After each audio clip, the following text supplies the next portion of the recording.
ಕುಮಾರಸ್ವಾಮಿ ಅವರ ವಿರುದ್ಧ ಕೂಡ ಭೂ ದಾಖಲೆಯನ್ನ ಬಿಡುಗಡೆ ಮಾಡಿದೆ ಕಾಂಗ್ರೆಸ್ ಸರ್ಕಾರ.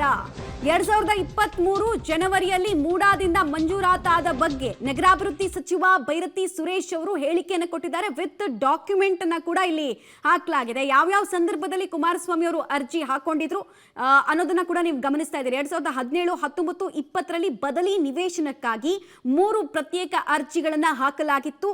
ಹಾಗೂ 2023 ಜನವರಿಯಲ್ಲಿ ಮೂಡಾದಿಂದ ಈ ಬಗ್ಗೆ ಮಂಜೂರಾತಿ ಆದ ಬಗ್ಗೆ ಕೂಡ ನಗರಾಭಿವೃದ್ಧಿ ಸಚಿವರಾಗಿರುವಂತಹ ಬೈರತಿ ಸುರೇಶ್ ಹೇಳಿಕೆಯನ್ನ ಕೊಡ್ತಾ ಇದ್ದಾರೆ. ಅಲ್ಲಿಗೆ ಅಕ್ರಮದ ಜಾಡು ಬಿಜೆಪಿಯ ಕಾಲದಲ್ಲೂ ಆಗಿತ್ತು ಅನ್ನೋದನ್ನ ಈ ದಾಖಲೆಗಳನ್ನ ಬಿಡುಗಡೆ ಮಾಡೋದ್ರ ಮೂಲಕ ಮಾಡ್ತಾ ಇದ್ದಾರೆ. ಜೊತೆಗೆ ಸೈಟ್ ಕೊಟ್ಟಾಗ, ನಿವೇಶನಕ್ಕಾಗಿ ಅರ್ಜಿ ಹಾಕೊಂಡಾಗ ಎಲ್ಲರೂ ಫಲಾನುಭವಿಗಳು. ಈಗ ಬಾಹ್ಯ ಜಗತ್ತಿಗೆ ಯಾವಾಗ ಹಗರಣ ಬಂತು, ಕೇವಲ ಕಾಂಗ್ರೆಸ್ ಸರ್ಕಾರವನ್ನ ಮಾತ್ರ ಮುಜುಗರಕ್ಕೆ ತಳ್ಳುವಂತಹ ಕೆಲಸ ಇವರು ಮಾಡ್ತಾ ಇದ್ದಾರೆ. ಅಕ್ರಮದಲ್ಲಿ ಎಲ್ಲರೂ ಫಲಾನುಭವಿಗಳೇ. ಈ ಕಾರಣಕ್ಕೋಸ್ಕರನೇ ನ್ಯಾಯಾಂಗ ತನಿಖೆಗೆ ಆದೇಶವನ್ನ ಕೊಡ್ಲಾಗ್ತಾ ಇದೆ.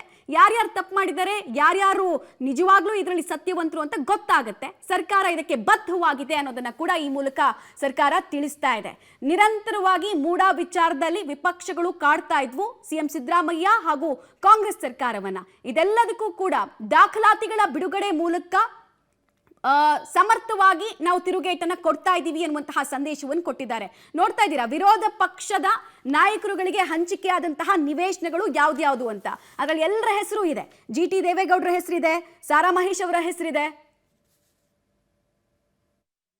Survey number 337 1 acre Manjegowda, Eernagere 14/1 survey number 2 acre 25 ಗುಂಟೆ GT Devegowda, Madagalli survey number 17 1 acre GT Devegowda, Devanur survey number 91 2 acre 25 ಗುಂಟೆ CN Manjegowda, Nachanahalli survey number 20, 24 1 acre 26 ಗುಂಟೆ Shekhar, Kesare survey number 450 4.15 acre Manjegowda, Belavatta survey number 32 H Vishwanath, Utagalli survey number 40/1 Gangaraju, Kupluru Gangaraju, Mysuru survey number 86 Manjegowda, ಅದನ್ನು 7 ಎಕರೆ 8 ಗುಂಟೆ, ಮತ್ತೆ ಅಯ್ಯನುಂಡಿ.